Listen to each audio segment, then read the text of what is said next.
Welcome back to the Altars and Ashes podcast, where we believe the Lord's kingdom still advances, the fire still burns, and God is rebuilding his people through households of faith. I'm Byron Daxton Fleming. I'm Austin Tucker. And I'm Robbie Stringer. And today we are continuing our discussions on marriage. Guys, how you doing? Married. You are still married? Still married. Good. Nothing happened between the last podcast and the one we're doing now? No, we're still sleeping in our bed because we're patriarchal men. There you go. Yeah. How about you? Complementarian. We have the two beds that complement each other. Like, you remember, like in the old sitcoms, where they'd have like the two twin beds. Yeah. No, Only you sleep in one that's a race car. Is that right? Yours is a race car red bed. one. Red one. Red race car bed. Don't lie. It's a princess It's bread. a pink one. It's got ruffles and. That's a joke, by the way. We don't sleep in two beds, and it's not a race. But it is a race car bed know, that you guys both sleep in. I wish it was. I wish. You notice? Yeah, he said the two beds was a lie. He Yeah. didn't say anything about cars. They're small enough that I think you both could fit in one of the race car beds. So maybe. They are both small people. They are. Yep. See, yeah.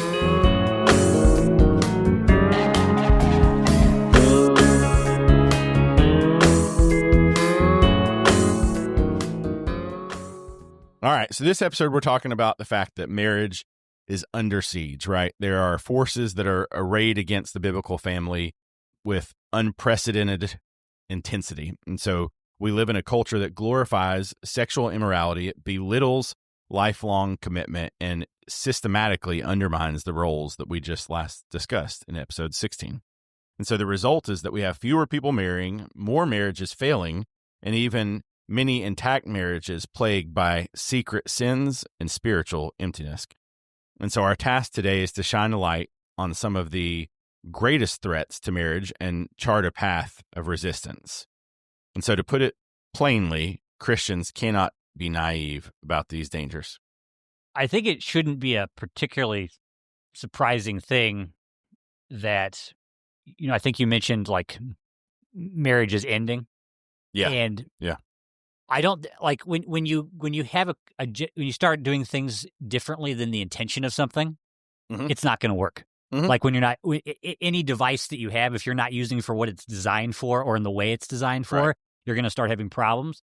And so if you have a society that decides we're going to redefine marriage, yep, we're going to redefine sexuality different than God's design, yep, it should not be particularly surprising that marriages stop working, that sexuality becomes, instead of a blessing, it becomes problematic. Yeah. And I think we see that playing out in our society because we've basically seen a full generation or two grow up in that. In fact, you have the people who are, younger now that are getting, meeting people or getting married, or rather not getting married. Right. And they've been raised in homes where things have not been done correctly. Sure. And so the dysfunction there is a result of rejecting God's order and plan for how it is supposed to be. Bingo. I agree. Yeah, so I charted out 4 major threats, and you guys can add more if there's more that you feel are warranted. But I've got, and we did talk about some of these in our overarching episode on marriage, but pornography, feminism, careerism, and secular norms that, the prevailing culture practices that corrode fidelity to the marriage covenant. And so I want us to start with sort of a wake-up call stat here. So Barna has a study which said that 75% of Christian men and 40% of Christian women reported consuming porn on some level.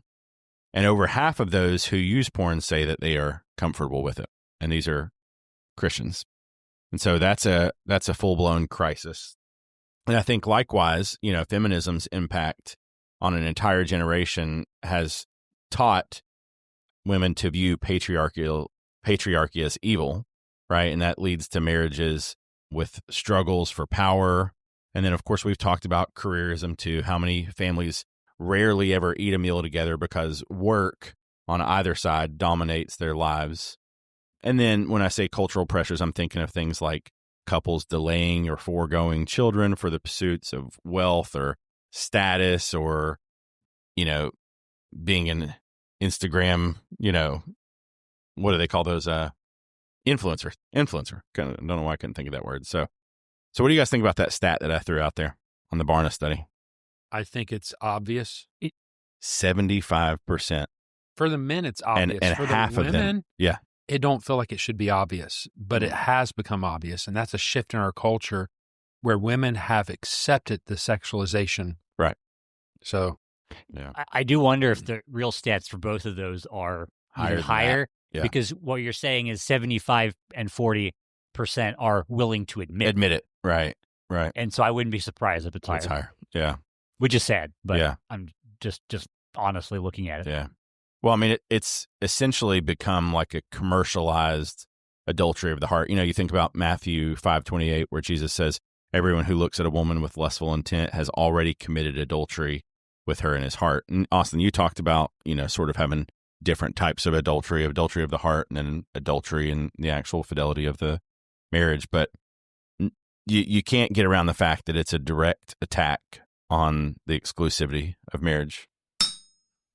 This episode is sponsored by the Old Forge Press. The Old Forge Press is a business devoted to building books and resources that build people.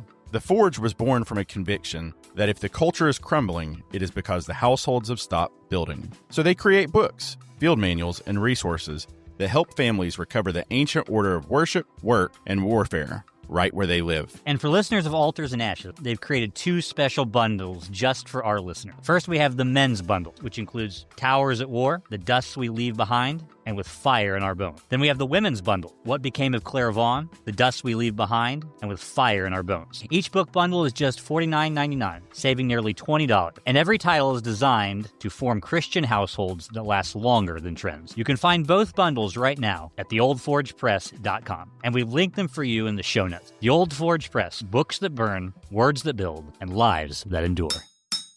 It's a direct attack on the value of the nature of God stamped on mankind.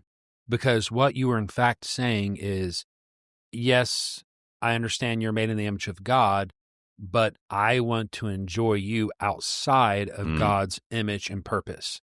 God made us to be magnifiers, not magnifiers, reflectors of his image. Okay. And when you put the body to usury in such a way, you are in fact devaluing that image in which was stamped upon it.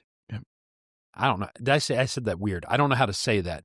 You're devaluing God's image stamped upon you. That's how I should say. Okay. Yeah, I agree. Can I before we always start with scripture. And this is what we're asking everybody that's listening to this podcast. Romans 12:1 and 2. I appeal to you, therefore, brothers, by the mercies of God, to present your bodies as living sacrifices, holy, acceptable to God, which is your spiritual worship. So your spiritual worship is to present your bodies as living sacrifice. And then he tells us the foundation, and do not be conformed to this world, but be ye transformed by the renewing of your mind, that you may, by testing, you may discern what is the will of God, what is good and acceptable and perfect. So what we are dealing with and what we've been dealing with over these last few episodes is laying down a biblical foundation for marriage, a biblical foundation for the order of the home, a biblical foundation for how your family, how your marriage, how your kids should be reared, all these things. And the culture is spending so much time catechizing you and giving you either false expectations or wrong goals. And we are simply saying, let's get back to aiming at the Bible. Do you want a successful marriage? Where do we begin? And these are pitfalls. We're going to be dealing with pitfalls today. Yeah. So, and the place to begin is before you're married. Yeah. Because this first thing here is about pornography. And I think in a previous episode, I had said that some people say, well, I'll engage in pornography until I get married. Right. The thing we need to understand is that I understand. I think you said a high percentage of the people who were engaged in pornography, and those were Christians that were engaged in pornography, were okay with it. Right. They said they thought this was a fine thing. Yeah. But what you have is a lot of people for the last several decades saying that pornography is normal. And anybody who criticizes it they Just demonize. fuddy-duddy. Yeah. Not just as, I think initially they said, oh, you're just old-fashioned. Right. But I do think that over time it's like, oh, you're saying something harmful. Okay. Like this is something that everybody needs. Yeah, to sex have. work is real work, right? Haven't you heard that? Yeah. Yeah, and so there is a very big promotion out there of people trying to legalize prostitution. Of course, and they don't call it prostitution; they call it like sex work to make it sound. I guess it's supposed to sound better. I'm not really sure how that works exactly. You threw work in there. Yeah. But what we need to do is hopefully before you're married, if you're single and you're listening to this, commit your heart to being pure. And I understand we are all sinners. Yeah. And there's not a single person I would imagine that has never looked upon someone with lust. Yeah. But unless they didn't have eyeballs, or they were blind. Okay, or they were blind. Sure. Okay. Good point. Sorry. It's a very serious topic. I shouldn't be making light of it. I'm sorry. But there's a very big difference between noticing you've had a thought and repenting of it immediately and saying, God, please help me in the future. Yeah. And giving yourself over to all these images and allowing it to rewire the way that you view sex, the way that you view human bodies as simply bodies and commodities to be enjoyed rather than actual people. Yeah. And so if we do that to our minds before marriage and then enter into marriage and not think we're going to have problems, we're very naive. Yeah. Well, and going back to the nature, God designed men to appreciate the beauty of women. For sure. He made us he designed that in our nature. He also designed women to accentuate or to seek after accentuating their beauty. Mm-hmm. And there is a way that can be done right, and there's a way it can be done worldly. Yeah. At the end of the day, the Bible's very clear. There's no excuse. 1 Thessalonians 4:3, for this is the will of God, your sanctification, that you abstain from sexual immorality. That's porneia. There is not a sexual immorality thing. There's no excuse. I used to tell my teenagers back when I was a youth pastor, noticing the girl is not the sin. Right. The second look is the sin. Yeah.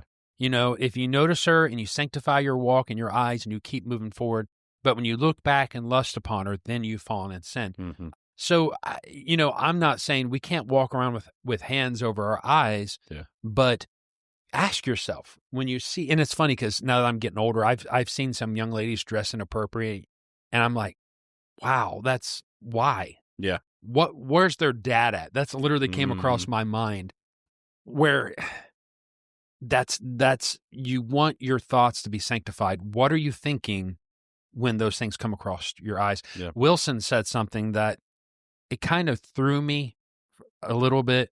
He said he used to act like he didn't see it, but now he just addresses the elephant in the room. He's like, why is that cupcake dressed that way? Yeah. And just keep going. Yeah. And I think when we act like we're so spiritual that we don't see it, we're lying. Right. But first of all, if you are watching a TV or you're on a computer or you're on social media, it's coming after you. So you can't not see something. It doesn't mean that you're sitting there watching pornography or anything, but there's definitely softer levels of that are all in your face that you can't not see. But when you are consuming pornography, you're inviting a million intrusive images into your bedroom, right? And it creates unrealistic expectations, dissatisfaction with your spouse, and this is what a lot of people don't really talk about, deep shame, right? And so, ultimately it breaks trust, even if the other spouse doesn't know about it, because the intimacy becomes fractured because of the secret infidelity. And that shame kind of like builds on itself, because what happens a lot of times is that people engage in pornography and then they feel bad about it. Yep. They commit that they're not going to do it again. Mm-hmm. Then they do it again. Right. They feel double shame. And so the failure, once the more failures that, pile on top of each other, the more of a weight that becomes. Yeah. Yeah. I mean, it's been proven that, it's linked to reduced marital satisfaction, increased infidelity outside of just the computer, and even, physiological impacts like impotence and things like that. So, beyond the study that we talked about, we know that there's spiritual effects, right? And it enslaves the user, and then it wounds the other spouse as well. I have noticed that just recently, I think within just the last couple of years, even the non-Christian world has started to notice, I think so too, some of the problems that are starting to come from this. Mm-hmm. Yeah, you're starting to see the non-Christian world say, hey, don't do pornography because all the studies show that this endorphin rages to your brain makes you unsuccessful as a man. There have been people that were like, I guess, what do you call them, porn stars or whatever, that have like stepped out of that, and they're not Christians necessarily, but they're like, I want all of my stuff off there, because they felt shame for being in it. And then they talk about like all the unrealistic things that are there and how most of it's not even actually real in like the way that, I mean, nothing that you see acted out on a screen is real. I mean, could you imagine basing your real life on a sitcom? Like even that's ridiculous. Right. These people, they live in New York apartments that are huge, and but you never see them actually go to work. Yeah. So I mean, all of it's fake, right? And pornography is fake, but people don't know that, and they think that what they're seeing it creates expectations. Yes. And then when things fail to meet those expectations, because it's fake, and so it's not going to mesh with reality, and that's going to cause all types of problems. Well, and studies show that long-term married couples are more sexually satisfied. That was interesting. So married couples with a regular, healthy relationship are sexually more balanced, more satisfied than people who are skipping around through the Tinder apps. They're having way more sex. They're having more sex. I mean, in reality, that was an interesting study. This current generation has less sex than any other generation. That's exactly right. Like if you aren't married, and you go on a date every now and then or whatever, and maybe it's every 6 months or something like that. Well, a married couple has had sex many times in between that. They're just doing porn or whatever. And so in reality, they are actually less fulfilled. They think that they're more fulfilled. Yeah. But they're actually less fulfilled than the married couple. Well, and here's one for you guys. You'll hear this often from non-Christians. Well, we're designed by evolution to spread our seed, to get out there. And that is the stupidest, most lame thing, because if we were designed by evolution, then why in the world of all of the creatures on this earth are we the most helpless for like 15 years of our existence? So the evolution argument, of course, we don't believe it. Right. But it falls on its head. But they'll use anything to excuse. And then here's the thing. You have men going out having sex apart from commitment, which men handle, but they don't handle well, period. Women, it utterly destroys them. God never designed them to be outside of marriage, period. Well, he didn't design either one of us, but it's always emotional for women, always emotional for women. Yeah. And so you have porn telling people that sex is nothing but fun, that it's for pleasure and nothing else, taking away commitment, setting up false expectations. And you have married couples going into marriage thinking that this is what sex is, when if we're going to sit down with these young adults, we're going to be honest, be like, listen, sex is going to, if you go into this marriage pure and you do it right, it's not going to be that awesome at the beginning, but I promise you keep practicing for 20 years and it's going to be awesome. Yeah. You just practice keep makes going. perfect. Yeah, you're never good at anything the first couple times. Yeah. Yeah. Go ahead. Austin, I was going to ask you, and I'm asking you because you have the most experience doing marriage counseling and such of us. What would you say to a couple where one or both people are having a real struggle with stopping engaging in pornography, and one or both says, I'm trying to stop, but I just keep going back to it. It keeps reopening the same wounds and problems in our marriage over and over again. Almost all the situations I've been in, it's been the man. And my response has always been the same. Your phone needs to be an open book to your wife. Your computer needs to be an open book to your wife. You need to be honest. You need to be honest when you struggle. And to the wife, often her response is, well, I'm going to withhold because you're just a sexual monster. To the wife, I would say, no, be available to your husband in a loving way because you're guarding his purity when you're available to him. And we talked about that, I think, in not this last episode, but the one before that. Like, that's the time when, in reality, you need to be leaning into your relationship and the sex, because ultimately pulling away only makes that even harder. But to your point, Robbie, like, I want to read Matthew 5:29-30, and here Jesus says, if your right eye causes you to sin, tear it out and throw it away, for it is better that you lose one of your members than your whole body be thrown into hell. And if your right hand causes you to sin, cut it off and throw it away, for it is better for you that you lose one of your members than that your whole body be thrown into hell. And so I think one of the things that we have to think about is there can't be half measures, right? Like, you've got to put things in place to protect your marriage. It may mean that you even need to eliminate, the smartphone or whatever for a season, or, install robust accountability software or certain apps, or have people, that you can. And I will say this, if there's a young man in our church, or a man in general, old or young, if you come to another godly man and say, hey, this is where I'm struggling, I'm not going to look down my nose at you because you're simply falling into your human nature that's broken. I'm going to say, okay, brother, let's set up some accountability. Yeah. Call me. Are you in your Bible? And I'm going to want to know, hey, were you successful this week? Did you beat some temptation? Because here's the ultimate end. Obey God, resist the devil, and he'll flee from you. How do you have success? By one success at a time, then eventually that temptation will get easier and flee. I would say, too, that kind of going back to that verse that you read, whatever your name is this time. I don't remember. I know it started with a B. It always starts with a B. What did I say? Byron Daxton? I'm Byron? Sure. Okay, we'll go with Byron. And the verse you read, it says, if your right hand, just to really think about this, if your right hand offends you, cut it off.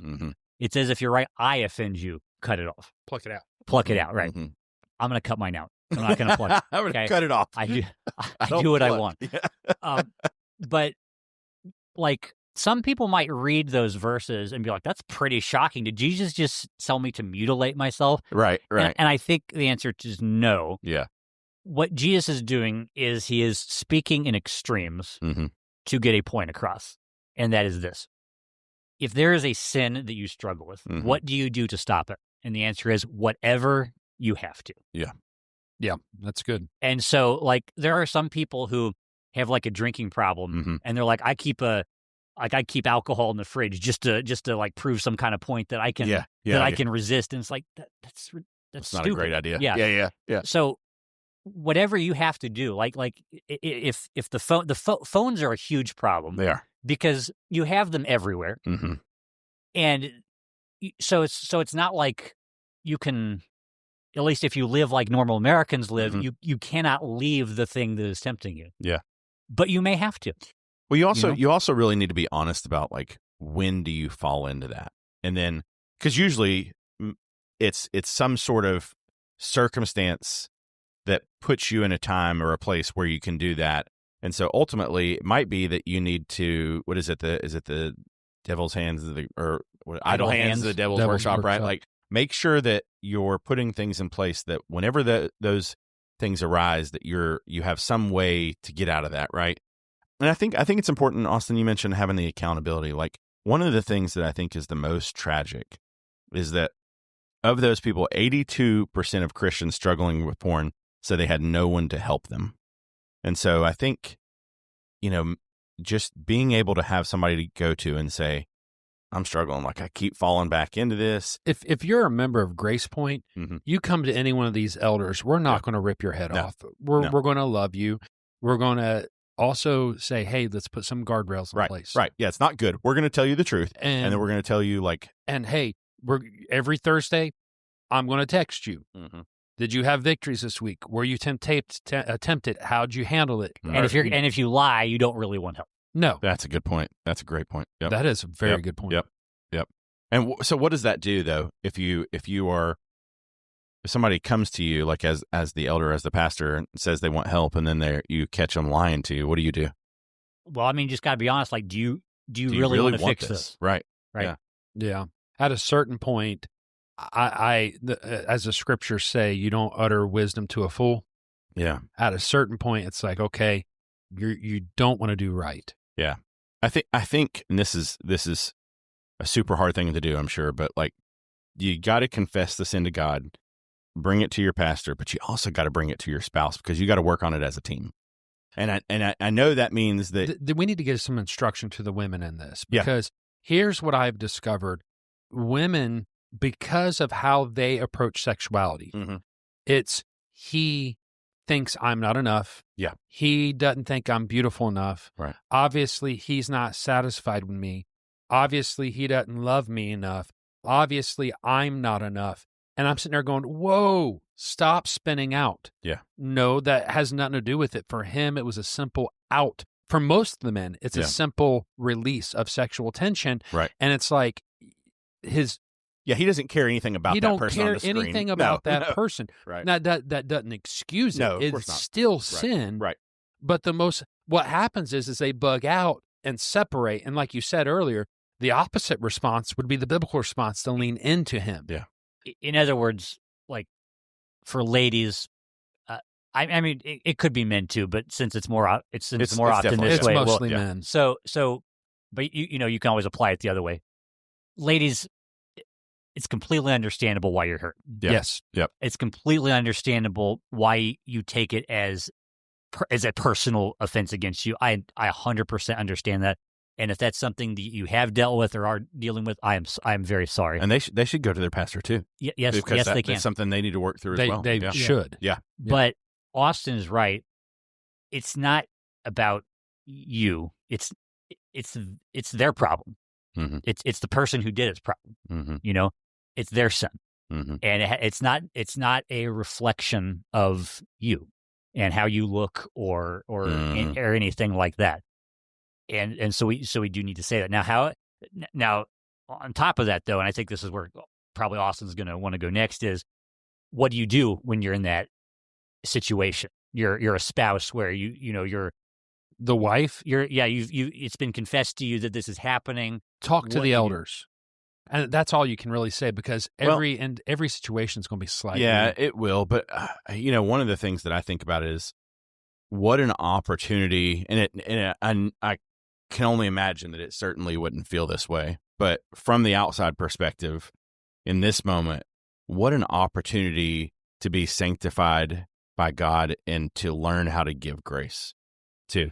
And to learn how to forgive and to, heal a wound. Like that it wouldn't feel like that in the moment. I know that, but I'm just saying that, that would be an opportunity to learn some grace too, because we all have sins, right? And so maybe, the husband's dealing with that one and the wife doesn't deal with that one, but maybe she has a different sin that she's been hiding. Every woman has sins too. Well, and that's the problem that's the problem with society, is that feminism has trained women to think men are dogs, but women don't have sins. Well, and this is I'm glad you said that, because my wife, we were talking about this after the last podcast, and she mentioned that she was like, men, struggle with that a lot more, but she was talking about how, she'll pick up a book from the library or something like that, and half of them have basically lady porn. It's not images, but it's these scenes that they're setting up that's almost like that has the emotion and the sexuality. It's like the smut for women, And so there are certainly two sides to that coin. But I think one of the ways that we combat the lust of the flesh is not only with the prohibition, but with greater affection. Yeah. And so, we can rediscover the joy of God's design for sex and marriage, which should be exclusive, intimate, and sacred. So in other words, delight in each other physically and emotionally as God intended, recognizing that porn is a cheap counterfeit that can't hold a candle to the actual thing that's blessed by God. And I think this would be the good segue to get into feminism, because feminism has really been the wedge that's stopped the healing for the sins that men are dealing with. And feminism is the foundation of a lot of the sins that our wives are dealing with, and these are roadblocks in marriages. Do you think feminism a lot of times claims to say that men and women are equal, but really it starts this like thing that snowballs, and eventually when you get to the end of it, it's really saying that women are actually superior? G.K. Chesterton said this. He says, feminism is the ideal that women should be like men because men are actually superior. That's what it really comes down to. And of course, G.K. Chesterton says everything tongue-in-cheek. But so that's saying the opposite of what I just said. Yes, but it's what's at the heart of what's he's saying what actually said. drives feminism is women understanding that men are better or whatever, and they want to be like that. Because and I think you're right. He says a lot of things like that where it's like he's putting this like almost like far-fetched thing out there to show you. But I think I want to be clear on one thing, and maybe it's me defining terms here.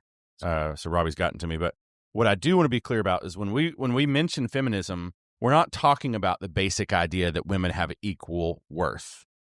The scripture itself upholds that, but that's definitely not what feminism actually is. Men and women are both created in the image of God. Right. They are both equal in value and worth. And we talked about that last episode. They both are worthy of respect.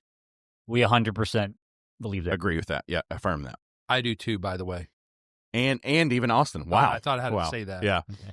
No, what we're talking about is the ideology that is fundamentally anti-biblical. It views a homemaker as a pitiable prisoner. It considers submission to be a curse that needs to be broken. And it often promotes an adversarial relationship between the sexes. And so this ideology is seeped into the culture so deeply that even Christian couples may not realize how it shaped their attitudes. I'm going to say this because the answer to feminism is not to say it's evil and just throw it away without a replacement. I think that's the danger. Or just go the other extreme. Just go to the other extreme. We were talking about with the unbiblical patriarchy, like you're talking about last time. Right. So you got to understand, feminism came into rock star view, if you will, because of the advent of modern era. We got to the point where at one point in history, to be a homemaker was an all-day ordeal. I mean, you had to get everything together, cooking bread, making breakfast. By the time you got done with that, it was time to start making stuff from scratch again. And on top of that, the care from the home, it was an all-day ordeal. Well, then we get to the modern era, and there's ice boxes, now refrigerators. Are you saying era? Era. Okay. Yeah. I thought you were saying like era. A period of I thought you were talking time. about like AC. Yeah. I'm sorry. I was like, no. wait, I'm not. AC is another thing. That's part of it, I guess, right? The vacuum cleaner. Yeah. All these things came into being. And then in the 1950s, if you look at the commercials, like if you go to Cracker Barrel and you sit in Cracker Barrel and you look at all the signs from the 1950s, right. It's kind of like a woman's supposed to be home and be pretty. And an ornament. And an ornament. Right. And so women started saying, well, I'm more than that. And they are more than that. Yeah. And that is what led the feminist movement, because she was no longer being the Proverbs 31 woman. Mm-hmm. She was now just sitting at home waiting for her husband to come home. Mm-hmm. And they have value. They have talents. They're gifted. And I'm going to tell you, my wife is far gifted in a lot of areas that are my weakness. Mm-hmm. And I think what happened was you read the 1950s writings, oh, silly women, they can't comprehend this stuff. Yeah. I mean, that was the movement. And so that was a kick.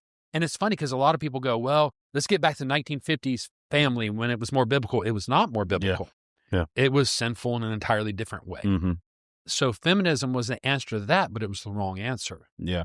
So what we really need to do is reclaim biblical womanhood. Biblical womanhood. I feel like a lot of times people are really good at diagnosing problems, but they're not necessarily good at diagnosing the solutions to those problems. Yeah.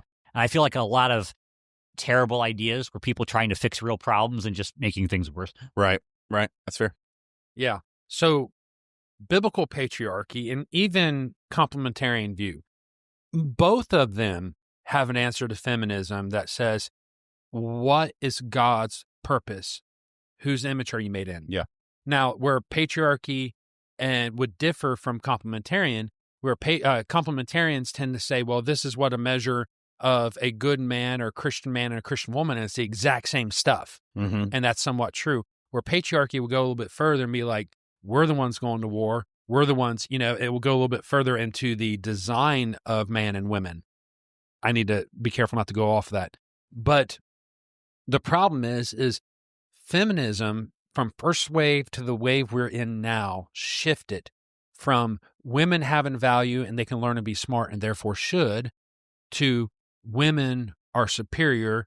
And if a woman really wants to be fully superior, she needs to be more like a man. Yeah. Let me just say this. If you are a woman who feels like you might have adopted a lot of feminist ideology, the best thing you could do right now is to pause this and go find the Sheologians podcast. Yes. And look at they have a series called Feminism is Poison. And they go through all the different, first wave, second wave, third wave, even like fourth wave now, and talk about how poisonous it is to women and to their homes. And so nowadays you have, many wives, even Christian ones, feel ashamed to even prioritize their home and their children, as if they have to apologize for not doing more, And so you have the title of wife and mother is treated by society as secondary now. It's something that you can do if you can fit it around your career and whatever your personal goals are. My wife and I got married like 4 weeks after she graduated high school. Right. Even in the early 2000s, it was like, you're getting married that young? Yep. What a waste. Yep. And that's you hadn't even got to go do what it is you haven't sowed your wild oats yet. Yeah. I even got that. Yep. You're going to settle down from one woman. You don't know what other women are like. Right. You know what? I'm glad I only know one woman. Right. Because I have nothing to compare against. That's right. I have been fully satisfied, and that was God's design. Yep. So they act like motherhood's a trap. Yep. Helpership, being a helpmeet, that's a trap. Being a wife. Yep. And your career outranks covenant any day of the week. Yep. Your value is what you bring to the table, which is inherently a humanistic value. You get value by what you bring to the table instead of having value by the image you bear. By bringing the table, do you mean the money that you bring in? Is that what you mean? Money, prestige. I mean, there's a lot of things you can bring to the table. Well, here's the interesting thing that I want to throw out there and let you guys talk about a little bit. One of the things that we don't really talk about is that feminism really emasculates husbands, right? And it usurps their leadership, and it makes they're constantly questioned or undermined. And so rather than cooperating, you have this like competitive spirit that sets in, who can earn more. And if I earn more, why should I submit, at home? Or, and then he starts to think, well, she doesn't need me. I'll just withdraw, and so it really creates division. And I think that's exactly what, Satan wants, right? Is the division in that home. Yeah. And, it's that I was thinking about one of those TV shows where it was actually Big Bang Theory. You ever watch that show? So there's a couple, and she makes a lot of money. He doesn't make as much. He's an engineer. She's like some kind of biopharmacist. And it's like all the time, until you can learn to do this, this is what you're allowed to have. This is your expenditure. And she'll come in and it's like, can you clean this up like a big boy? It's this constant. Oh yeah. Down like talking, condescending. Yeah. Talking like he's a little Listen, feminism has taught women to treat their husbands like they're children. Yeah. And I've heard wives. And so a lot of times they act like children. They do. When I've heard wives say, I got 4 children, counting their husband. Right. That is the most reviling, disgusting thing you can say, because you're not just degrading his honor, you're degrading God's design, and you're degrading your very own household. Mm-hmm. On the other side of that, though, is that some men actually do act like children. Well, that's kind of what I was saying, though. A lot of times I think it could be both sides of that, right? It could be that the man is just a man-child, right? Or it could be that they have usurped any authority he had, and then he just withdraws and is like, well, I'm just going to go play Halo. I've seen both of You know what I mean? That's what I'm saying. I mean, because I could imagine a scenario, especially, so many people don't grow up with fathers in the home or good fathers. And so they have never really matured the way they're supposed to. Right. And so they in many ways go into marriage and they don't know how to do basic things. And so a wife gets frustrated with that and unwisely starts making comments about it. Right. Yeah. And it starts creating conflicts. She goes from telling to nagging, or Right. from advising to nagging. There's nothing wrong if your husband's not doing the things he's supposed to do with going to him kindly and saying, hey, could you maybe, I really want you to lead in this really area. Yeah. But when you start doing it disrespectfully, it's going to start causing real issues. And men will act like children instead of addressing the problem. So, like, just little advice, wife, if if my wife says to me, honey, the trash is overflowing, I don't want my wife to deal with the nasty, dirty trash. Right. I want to do that for her, mostly because my wife is 120 pounds soaking wet and she can't hardly pull the bag out of the trash. Of course, I'm at a different point in age. My wife always says, Austin, the trash is overflowing. I go, hey, Colin, hey, Carson. I just assign it. This is why I have you. Yeah. But there have been times when Heather asks and then she asks again. And there's this line. There's this line between asking and nagging. Yep. There's a line. Yep. So if a wife addresses her husband and says, hey, can you please do this? I really need this done. When I'm addressed that way, I want to do it every time. Mm-hmm. Now, I'm a forgetful being like all others. Yeah. But when the address becomes, I have told you 5 times, my flesh goes, yeah, good luck. Yeah. And that's not necessarily biblical for me, right? But it definitely isn't biblical for her either. Well, that goes back to kind of what we talked about in our last episode, where when one person's not doing a very good job at their role, it makes it much harder for the other person to do their role. Yes, right. But feminism, I think, has bred into women the ideal or the thought that if they don't do something, nothing's going to get done. And if you go into marriage with that assumption, then every little slight kind of just reinforces it. Listen, if you want to be a godly wife and you have a husband that loves the Lord, the best thing you can do is be like Aaron holding up Moses' arms. You need to say, hey, what can I help you with? Hey, this needs to be done. What direction we should go? There's a way that a godly wife can encourage the growth of her husband to lead. Mm-hmm. And it shouldn't have to happen that way, but it does sometimes. And if I'm going to be honest, in our 23 years of marriage, there have been areas in my life where it's like my wife has subtly hint to the point where I'm like, oh gosh, I need to pick up that you slack. Felt like But it's funny because they'll subtly hit to us, but women often do not do good when men say, hey, when they're subtle about something like, hey, you're nagging, stop nagging. Yeah. And that's where we're so different. Right.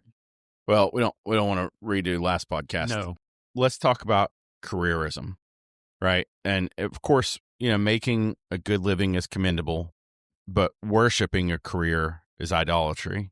And so many husbands and wives, pour out almost all of their time and energy into their jobs and giving their best to the companies.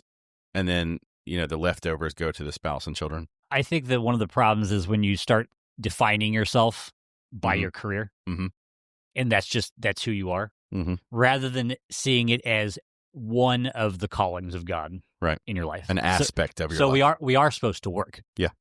God did make us to do things and accomplish things. And so we should be. Go to work, whether that's you're starting a business, whether you're working for somebody else, go do your job, provide for yourself, provide for your family.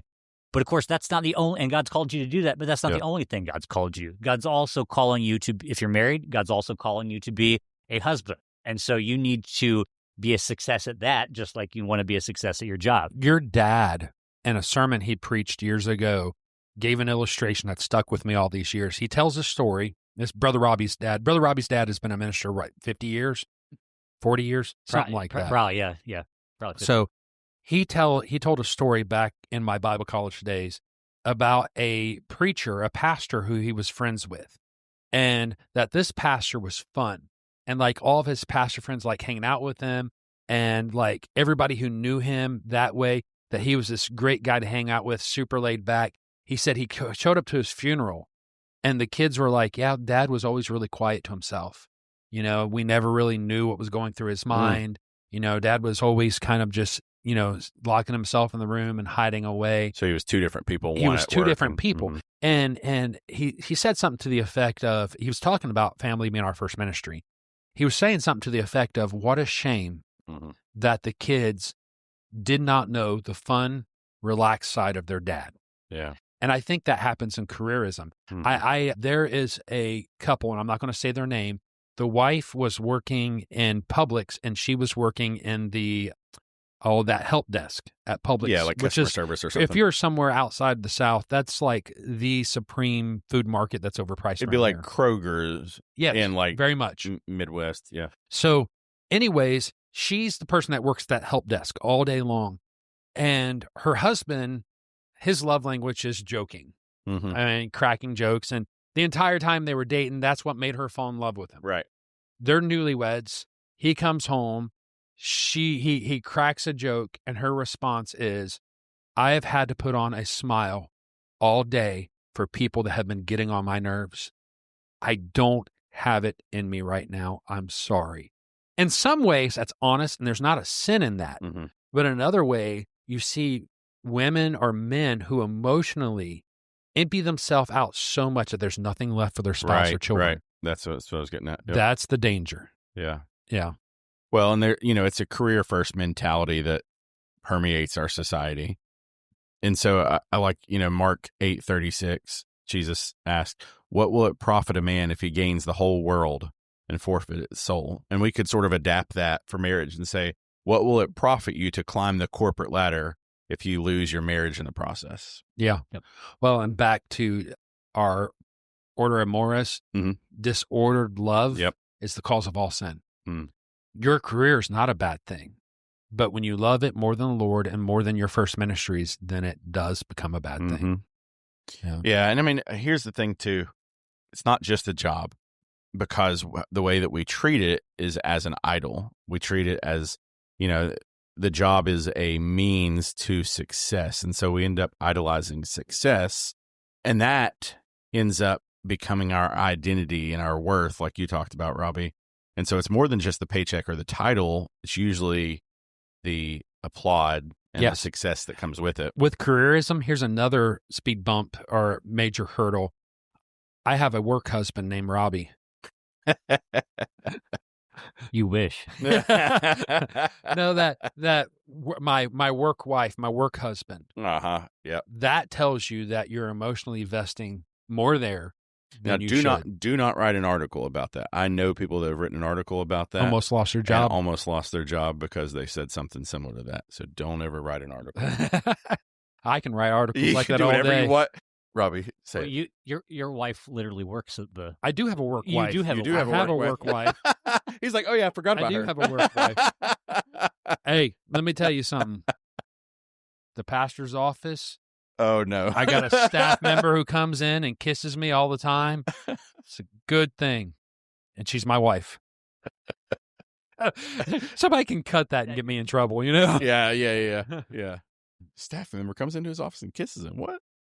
No, I mean, I think we're talking. I mean, I think most people know what we're talking about because it's so connected to everything that we do. You spend 50 plus hours working, and the kids are in public school, and there's all these activities going on, and you have no time for meals and for family worship. And you've got, TV is the main catechizer in the household, or nowadays it's really like YouTube and stuff like that. Or that secular teacher in that public school that who too, thinks right. you all came from monkeys and or stardust. Or fish, or something like that. Yeah. And so we've got a fast-paced, fragmented lifestyle, and family is like the back burner. That's a great segue into cultural norms. Well, talk to me about it. Man, cohabitation. I tell you, I think one of the worst things that I have seen in my generation is Tinder. I'm not even sure what Tinder is. That's a swipe right, swipe left. Swipe right, swipe left, right. And find your match. And it is literally the app, and the kids openly talk about this. Is that even still an app now? Yeah, it is. Is it? For hookup. It's hookup culture. Okay. So it is serial dating, serial sex hookup. Right. It's swipe right, swipe left. And if you want to see something interesting, the statistics on that, it's like less than 8% of the men are getting something like 40-something% of the swipes. Oh, wow. Okay. So 8% of the men are having all these women who want them. They're all 6 foot tall, 6 figures. At least they are in the app. Right. They'll rent a car and it's play the part. But I think the serial dating, serial sleeping around has become such a norm that it actually, that kind of lifestyle before you get married, I think also brings so much baggage to the marriage that people don't talk about. Yeah. If you have that constant thrill and constant movement, you have trained yourself not on what is permanent and not on what brings legacy, but you've trained your brain and your affections. You do train your affections. Yeah. And we've talked about that a little bit already. You've trained your affections on what's new and what's novel instead of what's good and what's biblical and what's going to last. Right. Yeah. So that's my big thing. Okay. I hate the dating. I hate dating in general. Yeah. I didn't really date. Luckily you didn't have to. I married my high school sweetheart. Yeah. Me too. Yeah. For me, one of the things that I was thinking about from the cultural norm perspective is the fact that we outsource formation to the state and to the market. And so, you consider who is shaping your family's worldview, right? Is it the Word of God, or is it Netflix, or is it YouTube or TikTok or Tinder or whatever? And so you've got these secular norms that say it's fine to hand your kids off to, quote, professionals and entertain yourself with worldly media. But if we do that uncritically, we shouldn't be surprised when our marriages and our kids reflect the world's values rather than Christ's. Well, I don't know if y'all have been following X, that big blow up about Doug Wilson came and said it's a sin to send your kids to public school.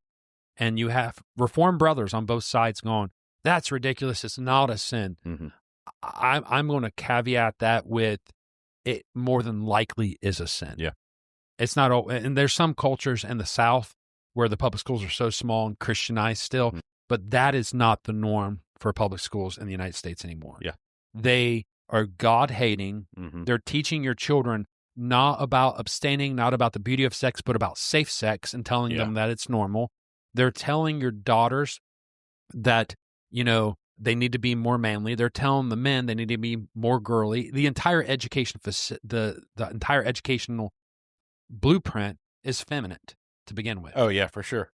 So that's not this podcast, but you're right. Handing our children over to the world, we need to do a podcast on that. Would you say that there's some families though that may feel like they don't have a choice? Like, for them, it's they homeschooling and Christian school are not an option for them, usually for financial reasons or court reasons. That happens the most. That's what I have had in my office where a couple had divorced and the court basically said, the kids are going to go wherever he picks and she has no say in it, or wherever she picks and he has no say in it. So that does happen. So there are situations, but I would say if you have a choice, my dad sent me and my brothers to Christian schools back before there were any scholarships, back before there were any.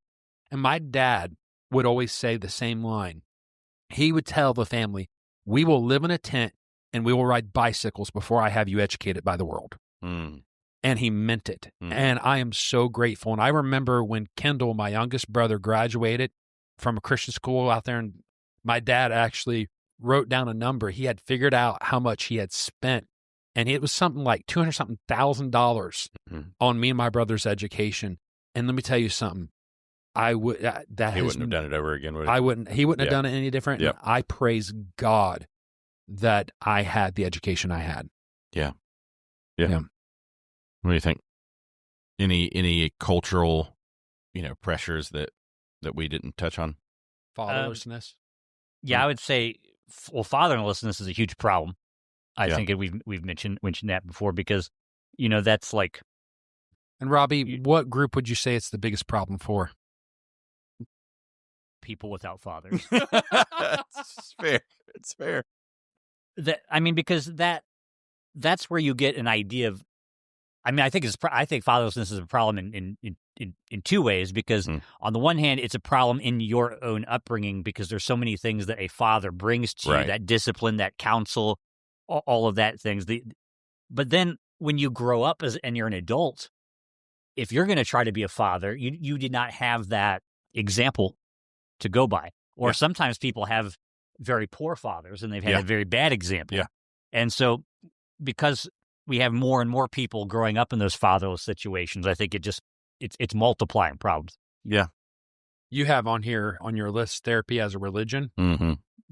And I would say that we've also got to the point, instead of dealing with the emotions from a biblical perspective and working through things, we've created a culture that thinks it's not normal to struggle, and therefore they'll seek alcohol, drugs, or prescription to just turn off. And I've seen that affect marriages. I've actually just not that long ago seen that causing a major effect in the marriage, where somebody has not learned how to deal with things, and it's easier to escape. And once they go down that road, that is as pernicious as porn. Yeah, it can be bad. Another thing you have here is anti-child sentiment. On this list. Where people just don't want to have children. Not that they can't have children. No, they choose not to. These are couples that get together and they make the decision to not have children for primarily financial or ease. It's reasons. not only that. I've met They also don't Christians- value life anymore. No, I don't think. I've met Christians who said stupid stuff like this. Well, global warming and if I'm going to be a godly person, I'm not going to add more humans to, as if God didn't create this world to be covered by humans. Yeah. Here's the thing that I think is crazy about that. You know, we almost all of us agree that the cultural forces of today are bad. Okay. And so, are you taking a stand? Bad? Yes, they're bad. They are bad. Yes. I think we all agree on that. And what I look at is I go, okay, all these people who I don't agree with aren't having kids. That's excellent. That means we need to have a lot more kids and teach them the right thing. And then we can take over and have a better culture, because they're not procreating. So their ideology dies with them, And so if we're teaching our children, we're having kids and we're teaching them God's way, then, that's part of how we rebuild Christendom. Well, and here's the thing. God put in every woman a desire to be motherly, but they pour it out on fur babies. Yeah, it's true too. They, you'll see. I'm a pet parent. You're a pet parent. Yeah. I understand what you're going through. I have a Chihuahua. It's always like, did you just compare your Chihuahua to my 8-year-old? Yeah. Yes, they did. I will say, I try to be a very understanding person. That's where you draw the line. But when people talk about their pets as if they are children, that drives me absolutely crazy. Yeah. I get loving your pets. Don't get me wrong. Yeah. But when we start Robbie looking at animals, Robbie doesn't care about animals. Well, That's all animals. Yeah. Go ahead, Robbie. we have 2 cats, and Yeah. they drive me nuts. Well, that's because they're cats. Yeah, that's because they're true. cats. Yeah. Get some dogs. The Bible says the righteous man cares for his beast. So we ought to be kind to the animals that God made to display his glory. With that being said, at the end of the day, an animal is going to be judged on how they served mankind. Yeah. All right. So All dogs go to heaven. all dogs do go to heaven because they're perfect. They're babies. If you or your business share our mission, if you're building something faithful in this age of decay, we'd love to partner with you. Whether it's an episode or a full season, you can reach out to us at altarsandashes@dustandglorymedia.com. That's altarsandashes@dustandglorymedia.com. All right, we're going to do something different. Instead of me giving the charge, I'm going to let you guys do it. So let's do this. Robbie, you give a charge to husband and wives on taking pornography to the cross. What do they need from practical application, and what do you want to leave them with? Of taking pornography to the cross. Yep. I guess my final charge to that would be admit the sin in your life. Yeah. Confess the sin in your life. Pray for deliverance. Pray that God would give you a hate for that particular sin. Seek help. Dedicate yourself to that help. Be honest to that help, and forgive if you're on the other side of that. I actually have a charge written down. For that, or just a total? Just total charge. Okay, well, you go for it then. I like it. Marriage is the front line of civilization. Children are the target. Neutrality is a myth. Faithfulness is revolutionary. Hope is not lost in Christ's design. Solid. It's kind of just a summary. Yeah, no, that's good. Yeah. That's good. All right, well, stand firm, build faithfully, and let your household blaze as an altar to the King.